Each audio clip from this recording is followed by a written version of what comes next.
et bienvenue à ce webinaire organisé par le chantier 13 du plan breton de mobilisation pour les jeunesses, qui s'appelle Garantir un dialogue jeune élu dans l'action publique. Je vais peut-être juste avant de démarrer laisser euh, Yann et Myriam se présenter, qui sont les co-facilitateurs de ce chantier, puis on viendra un petit peu après sur le plan breton de mobilisation et pourquoi ce webinaire, avant de laisser la place à Lorient et à Florent pour présenter leur instance de participation. Yann, je te laisse peut-être juste te présenter rapidement. Oui, bonjour à tous, Yann Le Carrère, vous m'entendez? Oui, Oui, oui. Yann Le Carrère, donc responsable service jeunesse 15-25 ans de la ville de Lannion et donc co-facilitateur du chantier 13.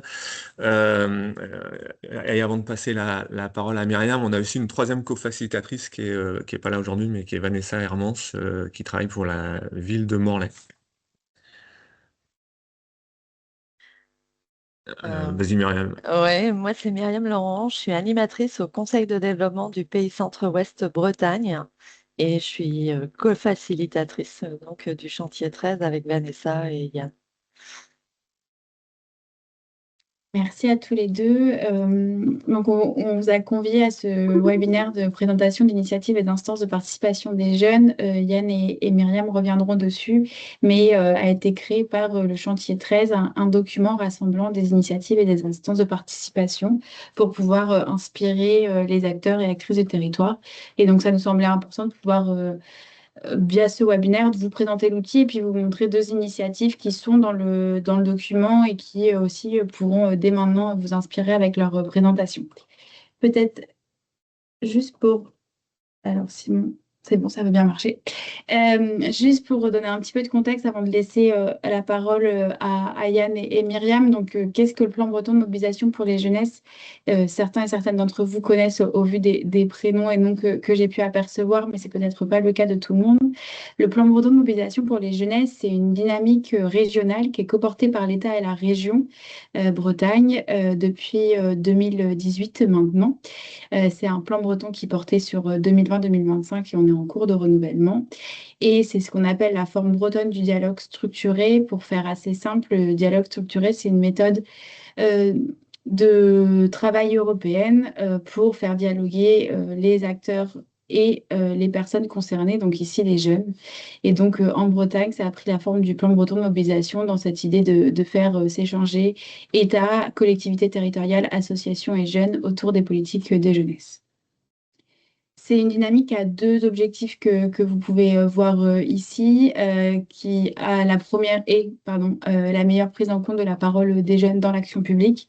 Le chantier 13 en est une des bonnes représentations, mais l'objectif vraiment de ce plan breton de mobilisation, c'est comment on se nourrit, on s'outille et on essaye de faire plus de place et on fait plus de place aux jeunes sur les politiques de jeunesse. Et le deuxième objectif de ce plan breton de mobilisation, c'est comment favoriser l'interconnaissance et la coopération des actrices jeunesse.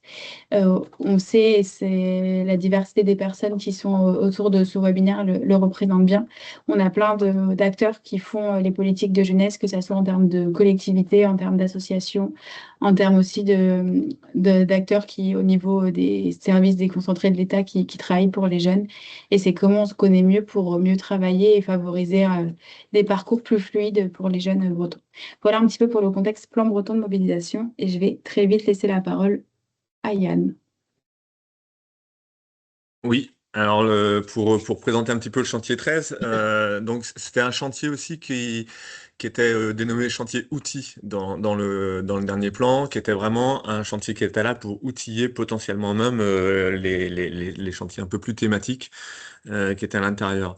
D'emblée, ça a été un chantier qui s'est voulu ouvert, où en fait pouvait venir qui voulait, qui était intéressé pour pour la durée que les institutions et les personnes maîtrisaient eux-mêmes. C'est-à-dire on peut venir y travailler sur deux, trois réunions, ne plus être là pendant un an parce qu'on n'a pas la possibilité d'y être, suivre ce qui se passe parce qu'on fait des comptes rendus de réunions qui sont diffusés, et puis ensuite y revenir.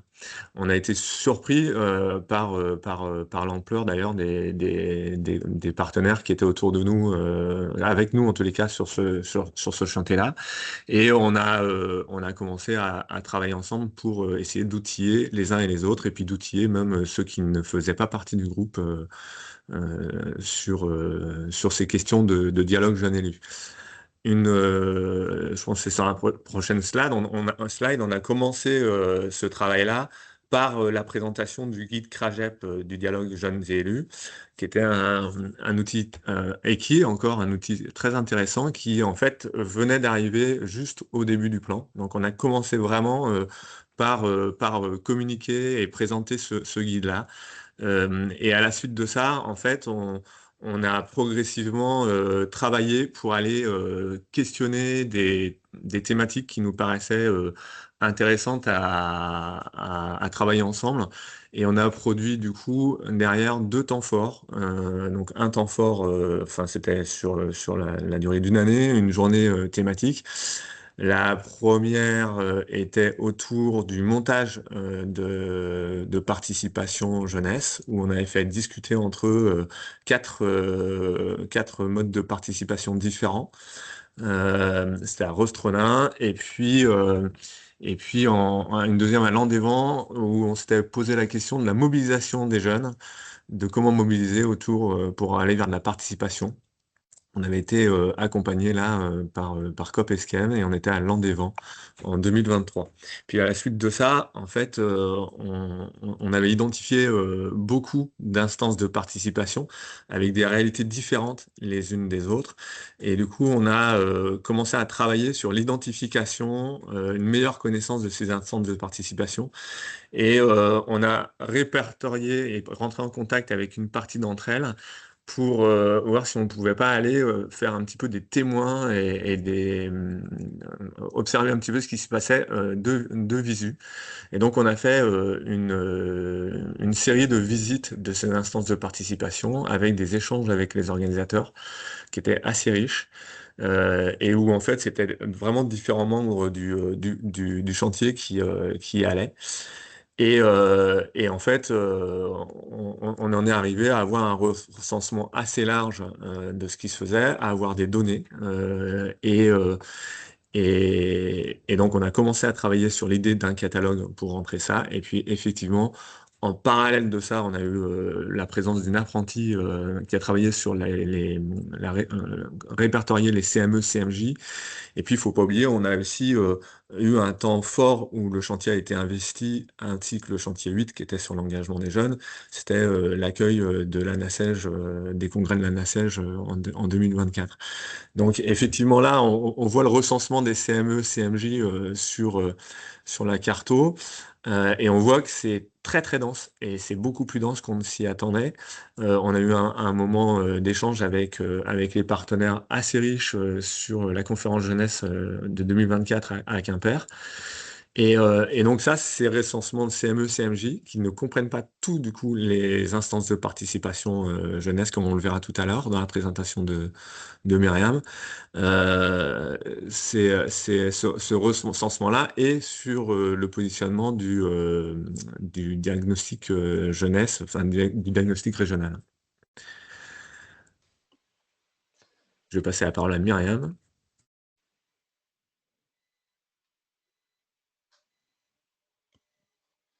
Ton micro est coupé, Myriam. C'est bon, excusez-moi. Donc en fait, le catalogue, donc comme Yann l'a dit, c'est à partir de 2022, en fait, le chantier a proposé à des élus et des techniciens en fait de découvrir les initiatives qui avaient déjà été identifiées et où les jeunes participaient. Et donc ça, c'était au départ. Ensuite, il y a eu les journées jeunesse de la région qui ont continué à amender un peu ce recensement-là. Et en 2024, les membres du chantier en fait ont décidé de créer ce catalogue. Donc l'idée, c'était quand même de créer ce document pour rassembler toute la matière qui avait été qui avait déjà été amassée en fait de 2022 à 2024 et d'en faire un document à destination des élus, techniciens et puis de toute personne intéressée par le sujet de la participation des jeunes. Tu peux passer le suivant. Donc, l'outil en lui-même, voilà. Donc, les objectifs de cet outil, c'était vraiment d'avoir des exemples qui permettaient d'inspirer les acteurs concernés, hein, euh, grâce aux fiches. Comment dire. Pour chaque visite d'instance, en fait, on demandait aux personnes qui étaient observateurs de remplir une fiche d'observation. Et du coup, ça nous a aussi permis d'identifier les structures, les personnes, et du coup d'avoir des contacts. Et l'objectif final de ce document, c'est quand même de montrer la diversité des formes de participation des jeunes, euh, et et surtout, moi, ce que j'ai trouvé aussi intéressant, c'était la multiplicité des pratiques, c'est-à-dire que suivant la personne qui anime l'instance de participation des jeunes, les outils sont pas les mêmes d'une instance à une autre. Voilà. Donc le catalogue en lui-même, il est composé de 11 fiches, en fait, 11 instances pour l'instant. On l'a publié en janvier cette année, et depuis janvier, on en a identifié d'autres. Donc, elles sont composées de façon assez simple. Il y a une première partie de présentation, hein, où en général, vous retrouvez un peu l'historique de l'instance. Ensuite, on a une partie fonctionnement, où là, vous allez trouver le lieu, les horaires, la personne qui anime. Ensuite, on a les contacts, le contact pour savoir comment la personne à joindre pour potentiellement échanger, participer à cette instance-là, observer, hein. Les sujets qui étaient abordés, puisque d'un CMJ, par exemple, à un tiers-lieu jeunesse, ben, les sujets ne sont pas du tout les mêmes. Ensuite, la gouvernance, hein, donc qui porte l'instance, comment elle est financée, hein, qui l'anime, euh, l'expression et la mobilisation des jeunes, donc comment on recrute et on mobilise les jeunes sur ces instances-là, la posture des acteurs et puis la formalisation de l'instance. Est-ce que, il y a un document, une charte qui est définie, ou est-ce que c'est plutôt de façon informelle? Voilà. Et le retour d'expérience, c'est-à-dire que pendant l'observation, les observateurs avaient affaire à l'animateur, aux jeunes ou aux élus, aux techniciens. Et donc, on souhaitait aussi avoir le retour d'expérience de ces personnes qui étaient impliquées dans ces instances. Donc, sur les fiches, vous trouverez les retours d'expérience, les freins qui sont identifiés et des pistes d'amélioration. Voilà, voilà. Cette partie-là, c'est pour la fin. Donc, je ne sais pas si vous avez déjà des Des questions. questions, peut-être? Sinon, on va pouvoir présenter directement le CMJ de Florent avec Aude. Je vais te laisser. Merci. Ok, s'il n'y a pas de questions, j'enchaîne. Alors, bonjour à tous, je m'appelle Aude Adnet, je travaille pour une association à Binic-et-Table-sur-Mer qui s'appelle l'association Capacité. Nous sommes labellisés structure information jeunesse et dans ce cadre-là, j'interviens dans différentes communes, notamment la commune de Plouran, pour la commission municipale des jeunes. Donc, j'ai 2-3 petites choses à vous montrer. Dans un premier temps, j'ai une vidéo qui a été réalisée par une jeune et ensuite j'enchaîne avec un document qui essaye de récap un petit peu toutes nos actions et tout ce qu'on fait. Donc, la vidéo dure 5 minutes. J'espère que c'est pas trop long. Je vais vous la partager et puis après, je reprends la main pour voir si vous avez des questions. Mais c'est quoi la CMJ de Plouran? Attends, bouge pas, je t'explique tout. Plouran, c'est une ville de 2000 habitants située dans l'agglomération de Saint-Brieuc, dans les Côtes-d'Armor. Ok, mais c'est pour qui? Attends, bouge pas, je t'explique. La CMJ, c'est pour les jeunes de 13 à 17 ans qui font partie de la commune. C'est trop cool, et ça dure depuis quand la CMJ? Eh bien depuis un bon moment, puisque ça fait depuis 2022 que ça existe. On est 25 jeunes pour une moyenne d'environ 10 jeunes par CMJ, accompagnés de un ou plusieurs élus. Ok, trop cool. Et concrètement, comment ça se déroule une CMJ? Globalement, ça se déroule en 4 parties. La première, on donne nos avis sur les projets municipaux passés ou ceux à venir. Puis ensuite, on donne nos idées sur nos projets que nous, les jeunes, on aimerait mettre en place. Bien évidemment, tout en restant conscient qu'on ne peut pas tout faire tout de suite et du budget de nos actions. Et enfin, ce moment de la tradition de la CMJ, les pizzas. C'est un moment convivial avec tous les participants de la CMJ et c'est trop cool. Ok, ça a l'air super cool. Et vous avez fait quoi à peu près comme action? Eh ben justement, plein. Je te montre une petite liste. Le World Cleanup Day, le vide ta chambre, les cartes et colis de Noël, le village de Noël, les vœux du maire, le débat de laïcité, le congrès de la NACEJ, Clash et Cliché, le repas du jumelage, le séjour en Belgique, la fête à Lulu, le mot du babysitting, les ateliers mobilité, les cérémonies du 11 novembre, le repas du jumelage. Et oui, comme vous pouvez voir, ça travaille dur, mais toujours dans la bonne humeur. Mais c'est pas tout. En dehors des temps de rencontre de la CMJ, nous les jeunes, on reste très actifs et on participe à d'autres actions proposées ou bien mises en place suite à des demandes. Ces actions et ces propositions enrichissent notre participation des jeunes pour notre commune. Déjà, au cours de nos précédentes CMJ, on a demandé de baisser l'âge des missions argent de poche et la mairie a répondu favorablement. Donc on a eu 90 missions par an pour plus de 20 jeunes différents. De plus, depuis 2022, 5 jeunes ont la chance de faire le pass engagement, un dispositif pour les costards mauricains de 16 à 25 ans, avec 2 heures de bénévolat associatif par semaine pour un projet personnel financé à hauteur de 1200 €. De plus, les associations de la ville font appel aux jeunes de la CMJ pour aider sur certains événements comme le repas du jumelage, la buvette, l'aide de l'école, la barbe à papa au feu d'artifice, et j'en passe. De plus, nous sommes 10 jeunes à avoir été formés gratuitement au premier secours, puis on a eu 2 rencontres basées sur le babysitting. Il y a également 2 associations qui ont été créées, Dépaysez-vous et les Rondes Optimistes, qui sont composées de jeunes de Plouran. Ok, c'est super cool, mais alors pourquoi ça fonctionne autant? Eh bien parce que nos animateurs s'adaptent au rythme des jeunes, valorisent notre participation, s'adaptent à nos modes de communication. Nos projets se déroulent le samedi soir ou le week-end, ou encore sur les temps de vacances, et j'en passe. Maintenant, on aimerait avoir des avis concrets de jeunes de la CMJ, alors on va leur demander. Bonjour tout le monde. On est 3 jeunes, on fait partie de la CMJ de Plouran, donc la commission municipale des jeunes. Ok, trop cool. Et qu'est-ce qui vous a le plus plu dans la CMJ? Personnellement, ce qui me plaît le plus, c'est le fait que le projet il soit vraiment écouté et qu'en général, quand on a vraiment envie de faire quelque chose, c'est fait hyper rapidement.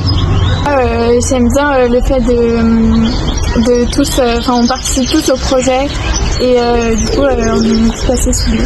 Moi, ce que j'aime beaucoup, c'est le fait qu'on puisse se retrouver tous ensemble et qu'on n'est pas obligé de venir tout le temps. Et en fait, ce qui est cool, c'est que c'est ouvert à tous et que tous les jeunes peuvent venir voir et jeter un coup d'œil et surtout donner ses idées. Donc c'est ça qui est trop bien. Ok, et qu'est-ce qui vous plaît le moins à la CMJ? Ce qui nous plaît le moins du coup à la CMJ, et je pense que ça c'est quand même quelque chose qui est assez énervant en fait, parce qu'on n'a pas le pouvoir dessus. Et je pense qu'il faudrait vraiment qu'ils arrêtent ça, c'est quand il n'y a pas de pizza. Voilà. Je partage cet avis. Et c'est vraiment c'est le truc vraiment très négatif et j'en peux plus en fait. J'en fais des cauchemars et c'est compliqué quand je mets pas ma petite pizza là. Mais du coup voilà. Eh ben super. Et quel est votre meilleur souvenir à la CMJ? Ok, un des super souvenirs qu'on a à la CMJ, c'est La Belgique, c'était trop bien, on était tous ensemble. On était partis une semaine, quelque chose comme ça, et on a pu découvrir des super personnes, notamment Pierre qui nous a hébergés, et qui est d'ailleurs là aujourd'hui, voilà, il est juste à côté de nous, mais il part lundi, donc voilà, il va nous manquer fort, mais voilà, c'est un super souvenir. Et est-ce que vous vous sentez écouté à la CMJ? Est-ce qu'on se sent écouté à la CMJ? On se sent hyper écouté. Il y a des projets qu'on a pu mettre en place assez rapidement, notamment celui de faire un ciné-débat, on en a parlé et dans les mois qui suivaient, on a eu la chance d'avoir accès à une salle, à la salle des fêtes de Florent et aux vidéoprojecteurs et tout le matériel qui allait avec. Et surtout le truc qui est vachement cool, c'est qu'on a aussi accès aux missions argent de poche et c'est franchement une super proposition que nous fait la mairie. Et donc on a pu abaisser l'âge à 14 ans parce que du coup il y avait des jeunes de la CMJ qui ne pouvaient pas y participer. Ok, et selon vous, pourquoi ça marche autant? Pourquoi ça marche et un conseil qu'on pourrait donner pour mettre en place une CMJ? Et une CMJ, la CMJ notamment les nôtres, ça fonctionne parce que c'est pas quelque chose qui est très carré où il y a des élections, où il y a des choses qui passent et tout, c'est vraiment les enfants peuvent venir discuter, donner leurs idées et après si jamais ils ont pas envie, ils repartent et tout. Et c'est ça qui est vraiment cool, c'est que c'est très ouvert. Ouais, c'est ça fonctionne parce qu'on a toujours le choix de venir ou de pas venir et de s'investir ou de pas s'investir et c'est pas imposé à nous. Ouais, on est tous écoutés et on se fait tous assez confiance sur les projets si on n'est pas là. Et voilà, vous savez tout sur la CMJ, alors n'hésitez plus, si vous faites partie de Florent, à venir vous investir. Bisous tout le monde. Donc, je pense qu'ils ont trop mal résumé ce qu'est la CMJ de Plouran. Est-ce qu'il y a déjà des questions éventuellement? pas, ou pas. Ok, eh ben, je ne sais pas trop combien de temps, j'avais un peu plus de temps, donc j'avais préparé un document. Je peux vous le partager et puis on va essayer de passer parce que tous les éléments ont été bien évoqués par les jeunes. Donc je vous partage un petit doc et je passe. N'hésitez pas à me couper s'il y a des questions. Et puis voilà, on va voir ça tout de suite. Alors, le doc, maintenant, il faut que je le retrouve. Il est là. Est-ce que ça a fonctionné? Le partage C'est tout d'écran. bon. Merci, Aude. Ouais, ok. Donc la CMJ de Plouran. Alors, comme a été dit dans la super vidéo, ça se situe à Plouran. C'est une petite ville d'environ 2200 habitants. Donc, c'est dans les Côtes-d'Armor, pas très loin de Saint-Brieuc. Voilà. Pour les jeunes de 13 à 17 ans. Après, c'est aussi assez ouvert parce que ce qu'on fait, c'est que parfois, quand il y a les meilleurs copains, les meilleures copines, on est OK aussi pour qu'ils viennent. Et puis, ça peut arriver que les jeunes soient un peu plus jeunes aussi, mais s'ils sont motivés, on ne va pas leur dire de ne pas venir. Donc, dans ces cas-là, c'est accepté aussi. Elle existe depuis 2022. Donc, c'est la 4e année que c'est en place. Là, il y a quelques chiffres. On en a fait 4 la première année, 5 la deuxième, 6 en 2024-2025 et 5 cette année. Mais c'est vrai qu'entre les CMJ, il y a aussi des rencontres et des offres, entre guillemets, voilà, de mission argent de poche, par exemple, sur la commune, ce genre de choses. Donc, on se revoit entre les CMJ. Comment ça fonctionne? Donc, en fait, c'est en 4 temps. Et c'est toujours avec moi qui suis animatrice. Du coup, je commence par moi, c'est pas poli, mais mon travail, c'est accompagnatrice de jeunes en projet. Donc, du coup, ce que je disais tout à l'heure, j'interviens dans la ville de Plouran. Mais à chaque CMJ, on a des élus. On a les élus jeunesse, donc on en avait 2. Et on en a 2. Enfin, ça a changé, là, vous savez tous. Donc, on en a toujours 2, mais différentes. Et donc, la première partie de la CMJ, c'est un peu leur partie où ils présentent les projets de la ville ou ce qui peut se passer, voilà, là où les jeunes peuvent donner leur avis ou en tout cas aussi proposer des choses parce qu'il y a des choses déjà en cours. Dans un second temps, on s'assure d'avoir bien aussi les idées, les projets des jeunes, donc avec différentes méthodes d'animation participative. Voilà. Ensuite, il y a une animation un peu plus citoyenne, donc que ce soit animé par moi ou par les jeunes, ça dépend en fait des fois. Ça peut être sur la laïcité, là c'est un jeune de 16 ans qui avait voulu se lancer, donc c'était pas évident. On s'était vu 2 fois avant pour la préparation, mais je l'ai vraiment laissé gérer ça comme il voulait. Donc c'est un exemple parmi tant d'autres. Et bien sûr, la pizza, ça c'est indispensable. C'est ce qui marche aussi très très bien. Voilà, donc ça, c'est les exemples de petits ateliers qu'on a pu faire. On a parlé du budget, c'était très intéressant parce j'avais vu une vidéo sur la région Bretagne qui avait ramené son budget à 100 euros. Donc, si on avait 100 euros, comment est-ce qu'on dépenserait ça dans la région Bretagne? C'est hyper intéressant. Du coup, on l'a fait avec les jeunes de la CMJ, à la fois pour la Bretagne, les Côtes-d'Armor et aussi pour Plouran. Et c'était vraiment très, très intéressant. Voilà, donc les actions, elle en a parlé dans la vidéo. Là où j'ai mis des 100%, c'est parce que c'est 100% les jeunes c'est leur projet en fait. Voilà, ciné-débat, le débat sur la laïcité, un concert aussi qui a eu lieu dans la ville, un jeu dans la ville, enfin bon bref, ça c'est leur action. On a une petite interview où je vous passe la lecture, mais justement des élus actuels. Geneviève, qui est en première, elle était là déjà les années précédentes, depuis la création de la CMJ. Donc voilà, si on peut résumer juste en une phrase, elle dit que c'est une belle solidarité. Voilà, après, je vous laisserai lire la suite. Ensuite, ce qu'ils en pensent, oui, alors on essaye aussi beaucoup, beaucoup de valoriser ce qui se fait par des petites vidéos, des visuels. Donc cette année, j'ai eu la chance d'avoir Léna avec moi en passe engagement justement, et comme c'est une fan de vidéos, elle m'a fait des belles choses, c'est elle qui a fait la vidéo précédente. Et voilà, donc au vœu du maire aussi, on a des vidéos de présentation des jeunes en anglais parce qu'on a participé à un projet européen. Et puis, ce qui est assez marrant, l'anniversaire de Charlotte que vous voyez sur votre droite, c'était l'anniversaire de l'élu, enfin c'était la seconde, comment on appelle ça, l'adjointe au maire, pardon. Et donc du coup, les jeunes, pour lui faire une petite surprise, on lui ont fait un joyeux anniversaire. Donc c'est une anecdote assez sympa parce que c'est vrai que du coup, la barrière élu jeune, on la voit beaucoup moins, quoi. Ils sont très, comment on va dire, participatifs, ils ont envie de faire plaisir, quoi. Voilà. Alors, les petits plus ou les bonus en dehors, on va dire, de la CMJ, c'est effectivement les missions argent de poche. Le fait que les jeunes, après, peuvent s'investir aussi pour devenir porte-drapeau à partir de 16 ans. Donc, on a formé 4 jeunes. Le pass engagement, ça c'est dans les Côtes d'Armor, mais c'est vrai que du coup, c'est intéressant d'avoir les jeunes de cette commune et de pouvoir en reparler après. Les associations de la ville qui sont demandeuses à force d'avoir entendu parler des actions de la CMJ, de l'engagement des jeunes dans la ville. Carrément, ils m'appellent, est-ce que tu as des jeunes? On fait ci, on fait ça, est-ce qu'ils seraient intéressés, motivés? Et souvent, une petite moyenne, on va dire, de 5 ou 6 jeunes qui participent aux actions de la ville, que ce soit les choses avec les APE, donc parents, écoles, tout ça. Enfin, il y a plein de choses. Comité de jumelage, c'est dans ce cadre-là qu'ils sont partis en Belgique. Le fichier babysitting et bien sûr ouais, aussi des associations de jeunes qui se sont créées aussi finalement peut-être grâce aux rencontres ou en tout cas ils sont à fond. Alors pourquoi ça fonctionne? J'ai fait une grande liste, je vous laisserai revenir dessus si ça vous intéresse.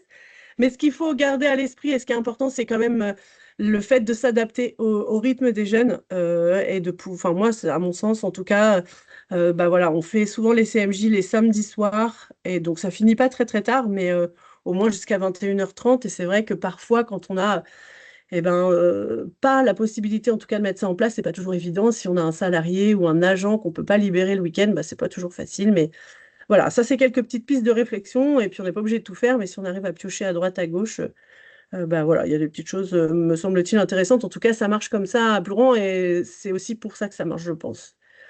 Voilà, et puis bah, j'ai fini déjà. Il y a un Padlet de la CMJ qui existe où tout est répertorié, toutes les actions, tout ce qu'on a fait avec des beaux visuels, des belles affiches, les vidéos des jeunes. Et puis la vidéo de Léna que vous avez vue juste avant, elle est en bas là à droite, donc vous pourrez la scanner. Je partagerai ce document avec plaisir. Voilà, voilà. Alors, j'arrête mon partage si je peux. Oui, là. Et dites-moi s'il y a des petites questions. Un peu plus de 5 minutes avant de passer à l'Agora de Lorient, donc n'hésitez pas à poser des questions. Et sinon, moi, je vais en poser une première. Aude, est-ce qu'il y a un choix derrière le fait d'appeler commission municipale des jeunes et non conseil des jeunes? Oui, oui, oui, tout à fait. Bah, au début, on s'était appelé le conseil et en fait, quand on a regardé un peu, ça, c'est les élus, c'était leur parti, quand ils ont regardé comment ça se passait réellement, c'est vrai que c'est assez formel, un vrai conseil municipal de jeunes. Il y a des directives apparemment à suivre, j'avoue que je n'ai pas été revérifier, mais il faut des élections normalement, il y a une sorte de protocole à partir du moment où on appelle ça un conseil. Et donc, on avait commencé, nous, avec CMJ et du coup, conseil et commission, hop, ça passe. Donc, on a switché à commission. Voilà. Merci Aude. Alors, on a une question de Léa qui nous demande quel est l'ETP sur ce projet. Enfin, quel est ton ETP sur le projet? C'est ça. Oh là là, j'avoue que ça, c'est pas mon rayon non plus. Je suis désolée, je travaille pour une asso et je fais pas attention à mon temps. Officiellement, c'est quoi? Mais en fait, c'est en fonction du temps. Vous pouvez regarder, il y avait 5 CMJ cette année, donc on y passe, on va dire, 2h30. Il y a un peu de prépa, on n'a qu'à dire à peu près la même chose en préparation. C'est pas énorme en vrai, c'est correct, hein, ça me prend pas non plus trop de temps. Donc ça va. J'espère que j'ai répondu, je suis désolée. On a une deuxième question d'Éric. Donc, comment la mission Info Jeunesse intervient-elle dans la dynamique de la CMJ et plus particulièrement dans celle de la participation des jeunes? Bah, c'est dans tout ce qui est atelier citoyen, on va dire, et tout ce qui est animation de la soirée, en tout cas CMJ à proprement parler, et aussi de l'avant-après.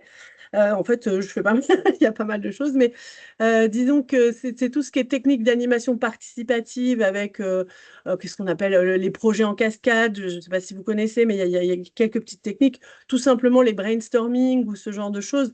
C'est vrai que si c'était seulement animé par des élus, ce serait plus compliqué parce qu'il y a, voilà, il y a cette petite barrière aussi de comment est-ce qu'on fait avec ces jeunes, comment est-ce qu'on arrive à les faire parler.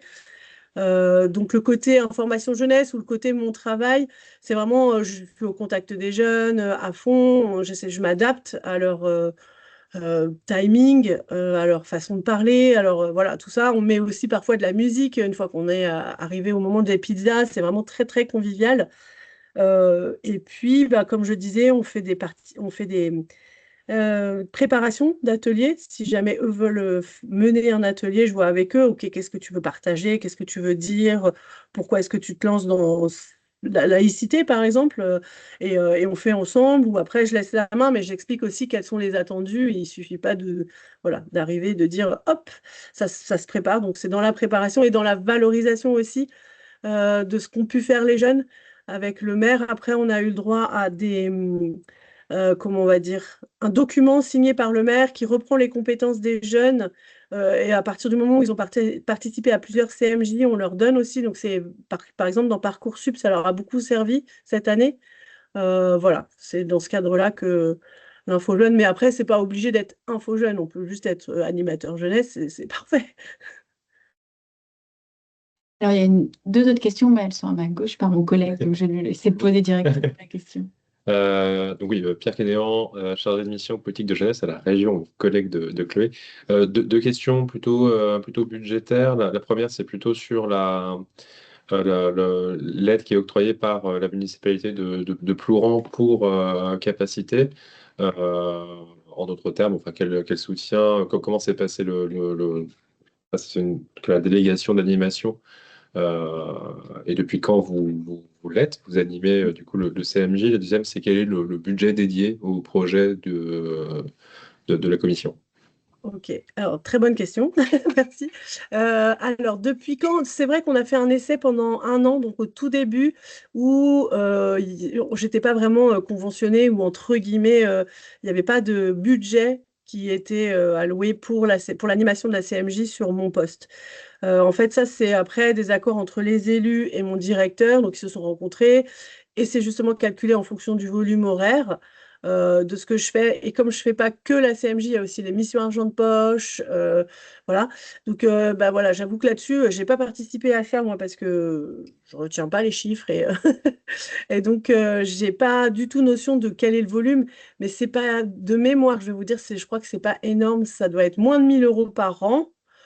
Conventionné avec la commune de Plouran, ça c'est sûr. Après, c'est eux qui payent les pizzas, ce genre de choses. Location de salle, bon, voilà, mais ils ouvrent la salle quand même.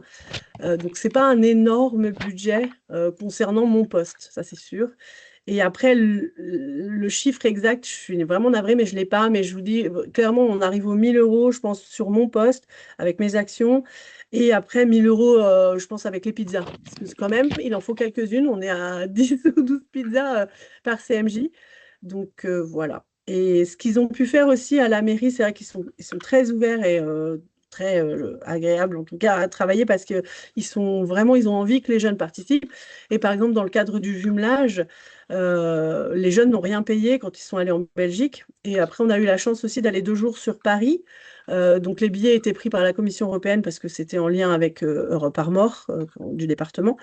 Et par contre, la municipalité de Plouran a pris en charge l'hébergement à hauteur de 950 €. Voilà, ce genre de choses. Donc, des petits budgets comme ça en plus, mais ça reste correct, à mon sens. J'espère que j'ai répondu. Merci d'avoir un témoignage de Marie Dubizin qui travaille à Saint-Brieuc à Armor-Haguelot. Ce qu'elle retient, c'est la souplesse du fonctionnement du CMJ, de la CMJ, et la connaissance du public. Elle indique aussi que côté Aglo, ils ont pu être amenés à vous solliciter sur certains sujets. Et en plus, on a une question de Anne qui nous dit: je n'ai pas bien compris comment se passait la mise en œuvre des projets en dehors des commissions. Les jeunes sont entièrement autonomes, il n'y a pas d'accompagnement. Point d'interrogation. Ok. En dehors des CMJ, alors en fait, on a un groupe aussi WhatsApp, ce qui aide beaucoup. Ça, c'est dans les pourquoi et les plus, en tout cas de la CMJ, pourquoi ça fonctionne bien. On a un petit groupe WhatsApp spécial CMJ, donc quand ils viennent, les nouveaux me remettent des numéros de téléphone.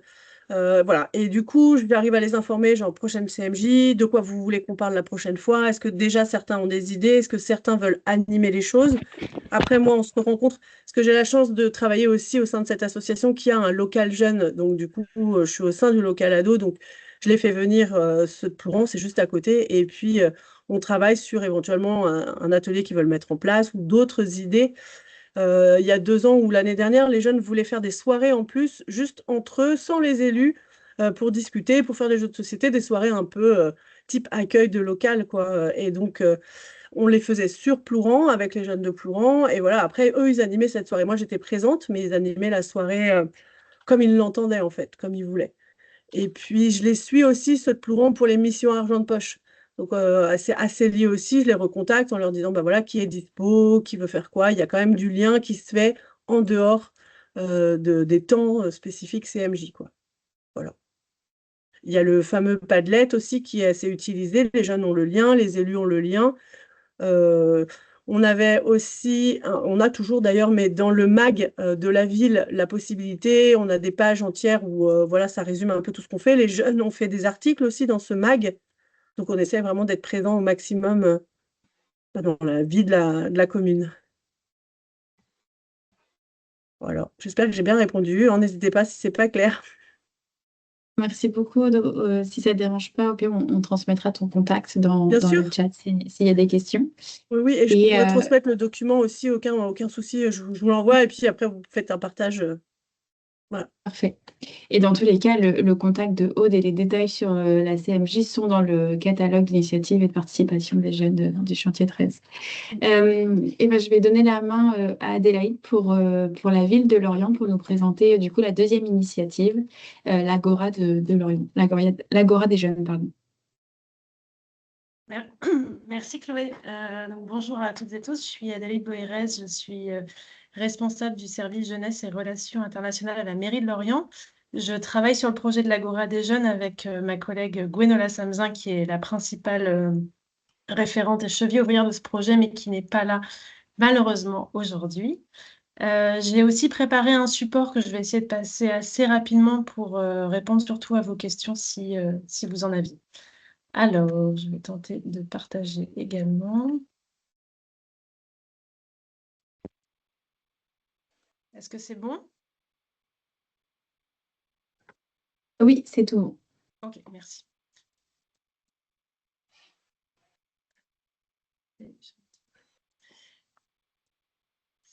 Ça ne peut pas. Ah, c'est ici. Ok. Donc, l'Agora des jeunes de Lorient est un projet qui a été demandé par le maire de Lorient lors de son élection en 2020. En fait, en constatant un petit peu on va dire, le désintérêt des jeunes à la vie politique, aux urnes, et la difficulté aussi de mise en relation des instances, des institutions et des élus avec les jeunes, le maire a voulu créer un espace pour dialoguer avec eux. Donc voilà, l'objectif, c'était vraiment de renforcer la participation et l'application des jeunes orientés dans la vie locale, dans les projets, les politiques publiques, et essayer d'améliorer la prise en compte de leur avis. Donc ça, c'est un projet qui a été demandé en 2020-2021 et on a pris un peu de temps pour y réfléchir en regardant ce qui se faisait ailleurs. Le maire ne voulait pas d'un conseil municipal des jeunes parce qu'on a déjà un conseil municipal des enfants. Il voulait un format beaucoup plus souple, donc on a un peu regardé ce qui se faisait. On a aussi pris le temps de discuter, négocier des moyens humains alloués pour ce projet. Et donc en 2022, on s'est arrêté sur la forme et le contenu. Et en 2023, on a pu lancer le projet. Donc les objectifs qui ont été actés avec les élus, les services, et à cet instant-là, sans les jeunes, c'était vraiment un travail en amont, avec les autres professionnels jeunesse également du territoire.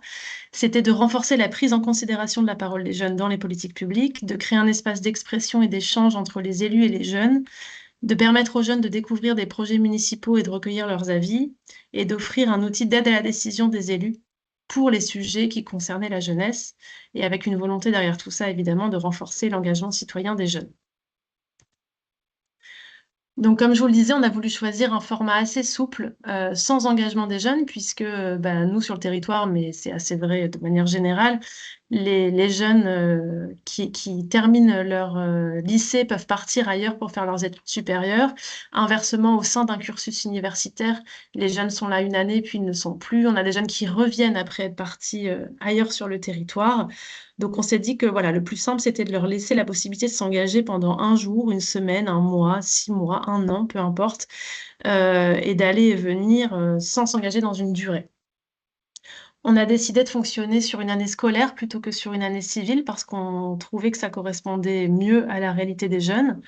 Donc en général, c'est un projet qu'on impulse au printemps avec une consultation des jeunes sur différentes formes, on y reviendra après. Et après, on déroule pendant l'année scolaire des temps forts et la réalisation de projets. La question du public aussi a été assez épineuse. Nous, officiellement, dans le service actuellement, on est 16-25 ans. Et le conseil municipal des enfants s'arrête au CM2, donc plutôt 10-11 ans.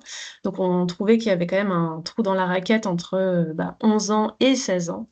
Et en même temps, voilà, c'est des tranches d'âge très différentes. Donc pour ce projet-là, on a abaissé la tranche d'âge à 14 ans et on a fait 14-25 ans. Et donc la volonté aussi, quand on a écrit le projet en 2021, c'était de mettre en place des thématiques, de ne pas travailler sur toutes les politiques publiques, tous les projets, tous les grands projets de construction de la ville et autres, mais d'arrêter une thématique. Donc pour la première année, on a choisi nous-mêmes, professionnels, la thématique, et les autres années, on leur a laissé la main. Donc le premier temps de l'Agora, c'est donc la consultation. Elle dure environ 4 mois, donc elle démarre en général à peu près au mois d'avril et elle s'arrête en août-septembre. Et donc là, c'est vraiment la rencontre sur le terrain des professionnels du service avec les jeunes. Donc ça peut être toutes sortes d'événements de la ville. On va dans les lycées, on va sur l'espace public, dans les centres de formation. On utilise d'autres soirées d'événements jeunesse. Donc maintenant, on utilise les soirées de l'Agora des jeunes, mais pour la première année, on allait sur d'autres dispositifs. On utilise un maximum de formats différents pour que les jeunes puissent tous s'exprimer, quelle que soit leur préférence.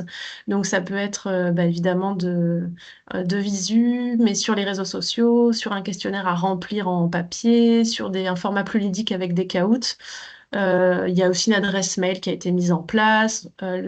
Voilà, ce qui fonctionne le mieux quand même, c'est les interventions en milieu scolaire, avec un public captif, dans le cadre d'un intérêt d'un professeur pour le projet.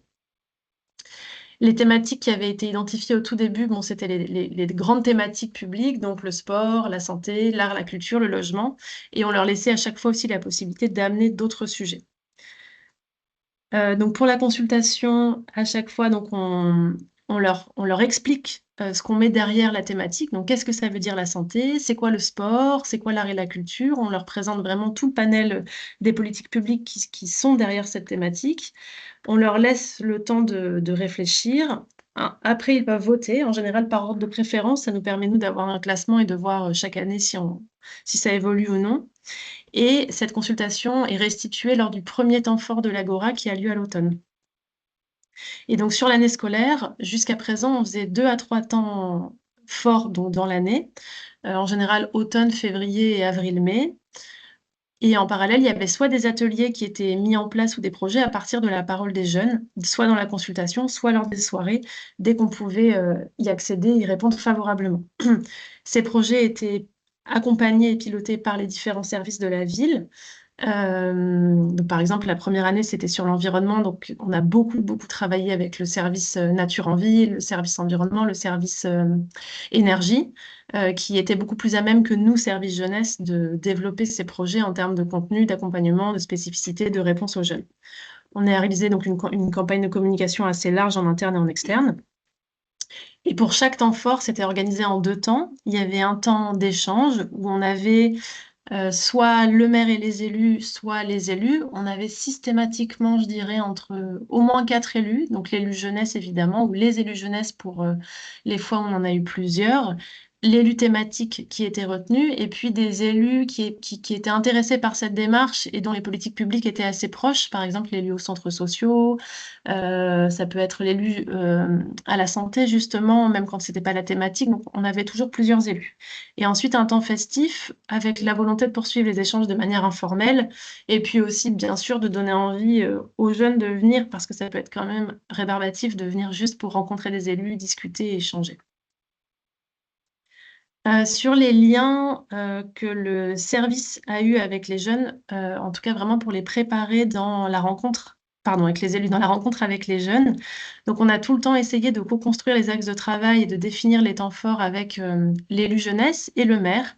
Donc le maire a systématiquement validé, souvent par note, parfois lors de réunions, avant de confier vraiment à son élu jeunesse la possibilité de mettre en œuvre le projet.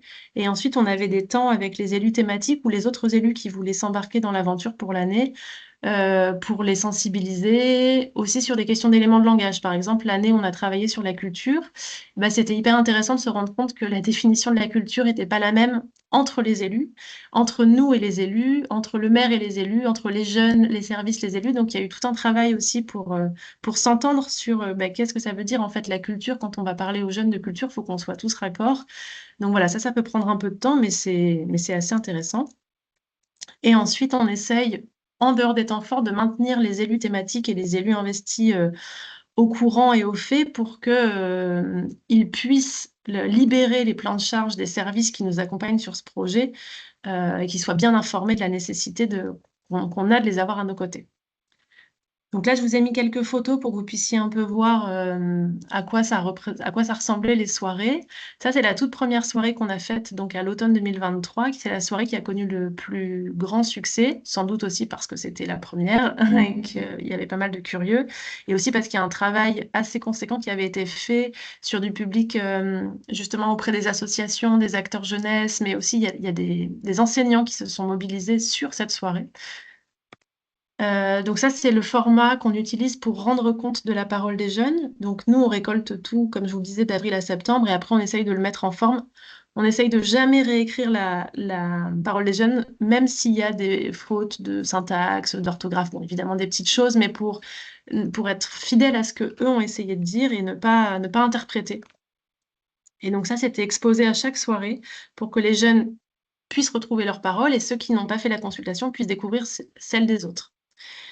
À partir de ces paroles, en fait, souvent, on arrivait à sortir des axes, comme vous pouvez le voir là, pour nous aider ensuite à travailler, à décliner en projet. Et parallèlement, on présente les projets de la ville de Lorient sur lesquels ils peuvent s'investir ou sur lesquels nous, on est déjà au travail et les services sont OK pour travailler ça avec les jeunes.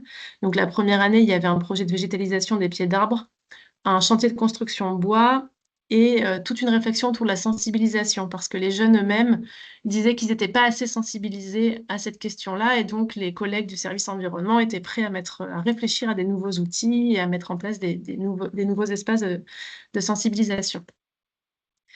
Donc, tout au long de l'année, ça a pris la forme plutôt d'ateliers. Donc ça, c'est les ateliers qui ont été faits vraiment à partir de la parole des jeunes. C'est-à-dire qu'à la soirée de l'automne, les jeunes se sont exprimés et on a ensuite voté avec un système classique de gommettes sur les projets qu'ils souhaitaient voir mûrir dans l'année. Et donc, il y avait une vraie volonté de découvrir le fonctionnement de la végétalisation de Lorient, les serres municipales, et de faire des semis et de participer, on va dire, à la végétalisation de Lorient. Donc, c'est ce qui a été fait.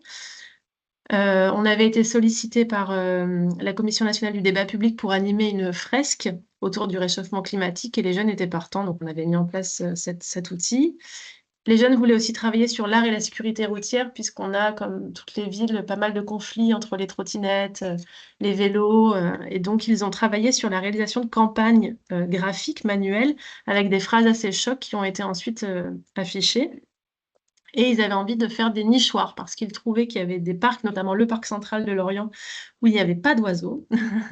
Et donc, la réflexion était comment attirer les oiseaux. Et donc, ils ont réalisé des nouveaux logements pour eux. Sur la deuxième année, on leur a laissé le choix sur la thématique. C'est la jeunesse, l'art et la culture qui l'a emporté. On a fait un premier temps fort à l'automne. Là aussi, donc, restitution de la parole récoltée et proposition de projet où ils pouvaient s'inscrire en direct en venant.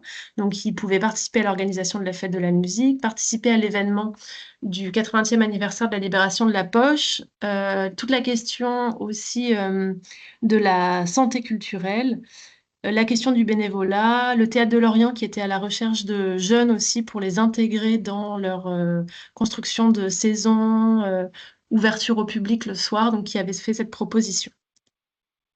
Donc nous aussi, on est fans de pizza et on trouve que ça fonctionne très bien, mais on ne fait pas toujours des pizzas, mais c'est quand même aussi notre repas préféré. Donc là, il y avait un spectacle de théâtre d'improvisation, plus les ateliers. Les deux temps forts de cette année scolaire-là, ensuite, ça a été donc un ciné-discute avec des courts-métrages et des réalisateurs et des échanges et un concert. Je vous passe le détail. Et le dernier temps fort, donc, ça a été des ateliers discutes. Donc là, on avait mobilisé tous les services de la ville, tous les partenaires culturels du territoire pour échanger avec les jeunes sur des thématiques précises, qui sont indiquées là. livres, lecture, exposition, musée, nature, patrimoine, musique et danse. Et les jeunes en service civique à Lorient ont créé un jeu de société pour faciliter l'accès à l'information sur la culture et ils l'ont présenté à cette occasion.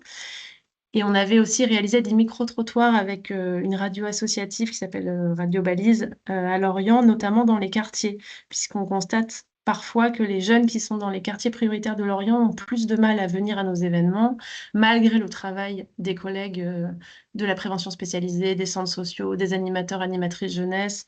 Donc on avait activé plus d'allées verts.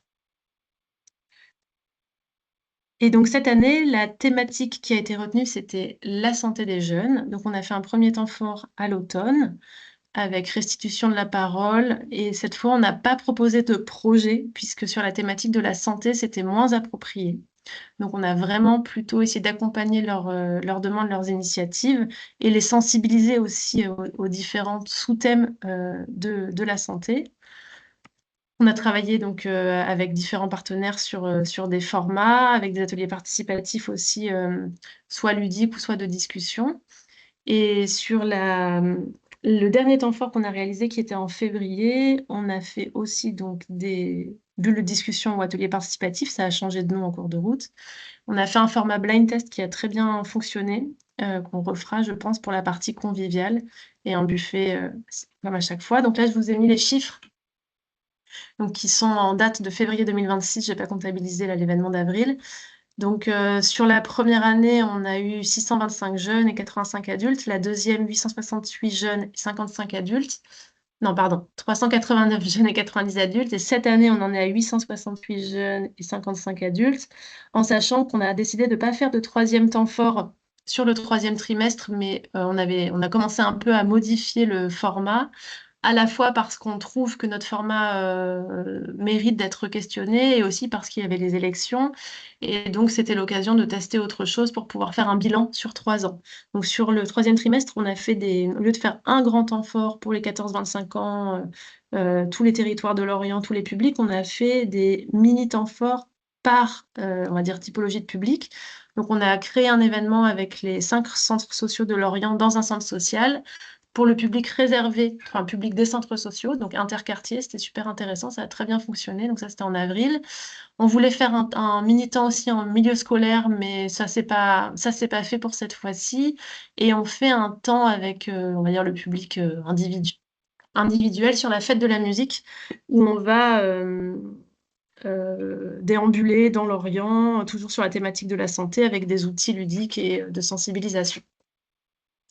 Les quelques points forts qu'on a relevés sur ce projet, donc c'est vraiment la création de la transversalité entre les services, parce que ça décloisonne vraiment de travailler sur la santé, l'environnement, la culture, beaucoup plus que dans le quotidien, et aussi entre les élus et entre un élu jeunesse, par exemple, et la direction de la culture. Enfin, c'était vraiment dans tous les sens, c'était très intéressant.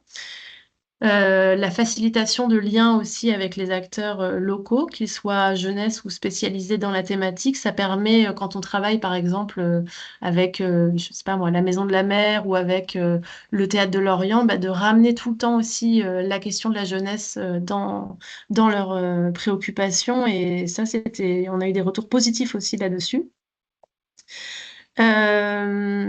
Et là, les verts, évidemment, qui fonctionnent très bien. On a créé un outil en cours d'Agora, donc un Instagram jeunesse, qui fonctionne assez bien. C'est vraiment l'outil qui fonctionne le mieux, nous, avec les jeunes, et sur lequel on a des retours assez positifs.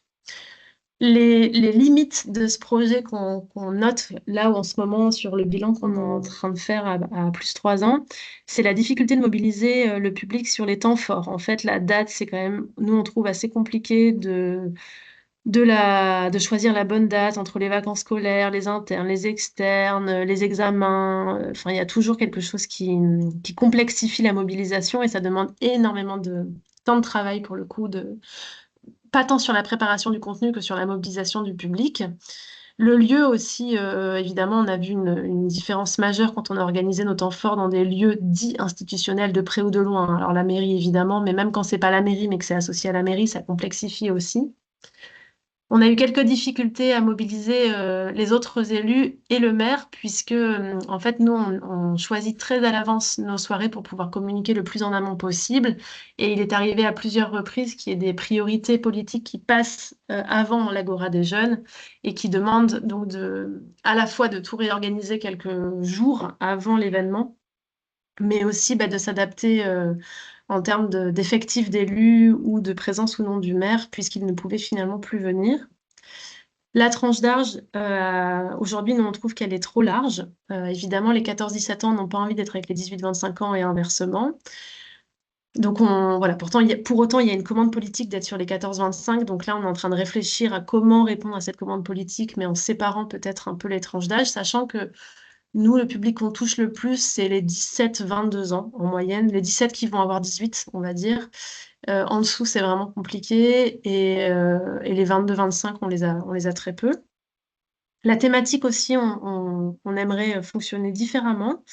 On trouve que ça peut-être restreint les possibilités d'intérêt, d'interaction et de participation des jeunes lorsqu'ils ne se sentaient pas concernés par cette thématique-là.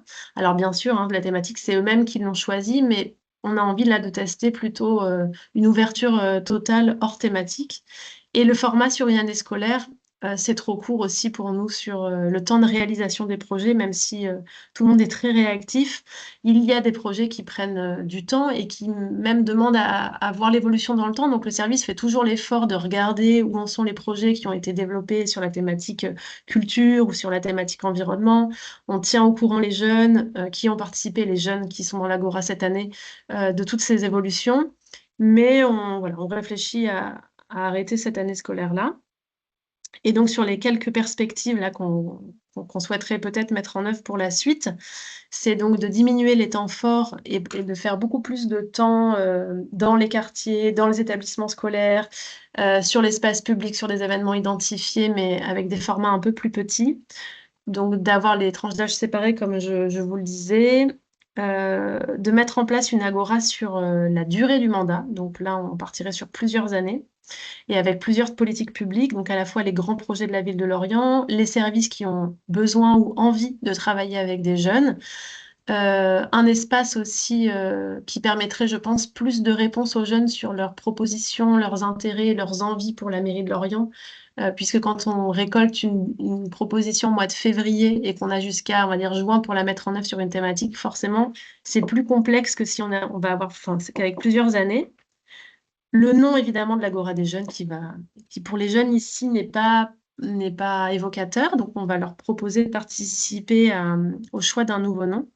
Et plus de consultations en ligne. On a aussi eu des jeunes qui nous ont dit, moi, je ne peux pas venir aux soirées ou j'ai pas envie. Pour autant, ça m'intéresse de participer à ce projet et ça m'intéresse de donner mon avis, de vous faire des retours sur des projets. Donc, voilà, on voudrait aussi accepter davantage d'être plus sur un format numérique. Pas que, parce que c'est très important, évidemment, le présentiel, mais d'en avoir un peu plus.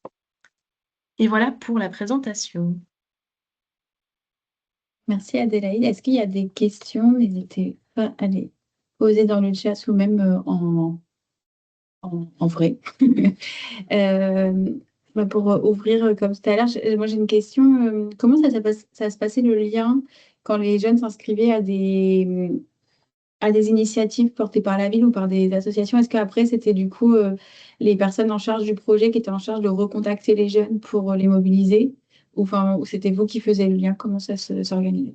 C'est vraiment Gwenola qui fait toute la coordination du projet et qui est en lien toute l'année avec les jeunes et les services qui travaillent dans la thématique ou sur des projets avec les jeunes pour avoir un suivi très régulier. Elle sait, donc elle connaît aussi la spécificité des jeunes, donc elle sait ceux qui, en fonction de leur disponibilité, leurs outils de communication, ça permet aussi de tenir informés les élus. Donc c'est vraiment elle qui était le lien de tout ça. Merci. Alors, Marie, du coup, de Saint-Brieuc-Armoraglo, demande si Gwenola est à 100% sur ce projet. Et Non, dit que le projet est très inspirant et intéressant. Merci Marie. Non, Gwenola, elle n'est pas à 100% sur ce projet. Ça dépend vraiment des périodes. Évidemment, sur le mois qui précède le temps fort, elle y consacre beaucoup de temps. Mais on a essayé de lisser sur une année et on estime que c'est autour de 60%.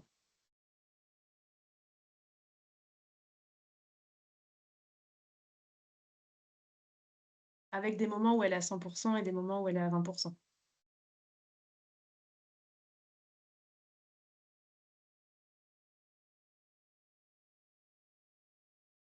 Est-ce qu'il y a d'autres questions? Dans tous les cas, on vous transmettra l'ensemble des documents qui ont été partagés. Comme je vous le disais aussi sur le chat, tout sera sur la chaîne YouTube du plan breton de mobilisation. Je vous remets aussi le document qui rassemble l'ensemble des initiatives, puisqu'on en a d'autres. On a pu lister deux pour faire 1 heure de webinaire, mais il y en a plein d'autres avec d'autres formats, des conseils municipaux d'enfants et de jeunes, d'autres initiatives qui sont des fois sur un temps. L'idée aussi, c'est que l'on puisse alimenter tous les ans ce catalogue. Donc, si vous souhaitez inscrire votre instance et initiative dans ce catalogue, n'hésitez pas à me contacter. Je vais vous remettre mon adresse mail. La mise à jour se fera début juillet. Donc, si vous voulez envoyer les éléments, il faudra les envoyer durant cette période-ci. Me permet juste de rajouter mon contact. N'hésitez pas aussi si vous souhaitez participer au chantier 13 qui est très bien facilité avec Yann, Vanessa et Myriam et qui est aussi un chouette lieu pour pouvoir échanger, s'inspirer et puis prendre des fois un peu respirer d'émissions et pouvoir s'inspirer de ce qui se fait ailleurs en Bretagne. Et bah pareil, n'hésitez pas à me contacter ou même dès maintenant transmettre votre adresse mail et comme ça on pourra les garder pour pouvoir vous repartager les prochaines invitations au groupe de travail. Je ne sais pas, j'allais dire Vanessa. Vanessa n'est pas là, mais elle est avec nous. Yann ou Myriam, si vous voulez dire un mot de conclusion avant de finir. Ouais, bah, je répète ce que tu disais, Chloé, hein, le chantier, il a toujours été, il a toujours vécu dans l'arrivée de nouvelles personnes, etc., dans un échange très libre, et donc ça continuera sur cet axe-là. Une partie des choses, et j'ai suivi encore avec attention la présentation d'Adélaïde, ça a permis, là, dans les dernières années, à des territoires de collaborer entre eux pour faire avancer en commun à 2, 3 collectivités leurs propres idées d'instances de participation. Donc ça a vraiment un rendu sur les territoires qui est indéniable. Et puis le catalogue, il ne demande qu'à être enrichi, c'est quelque chose de vivant, c'est pas une Bible. Et donc, effectivement, il y aura des remises à jour assez régulièrement. Et puis, il y a même des belles expériences qui ont eu lieu ponctuellement et sur lesquelles on aimerait bien aussi pouvoir partager des données. Donc, celles-là, on va travailler pour les mettre dedans. Donc voilà, n'hésitez pas à faire vivre ça. Tout le monde est bienvenu sur ce travail collaboratif. Et merci à tous à Adélaïde et Aude pour leur super présentation.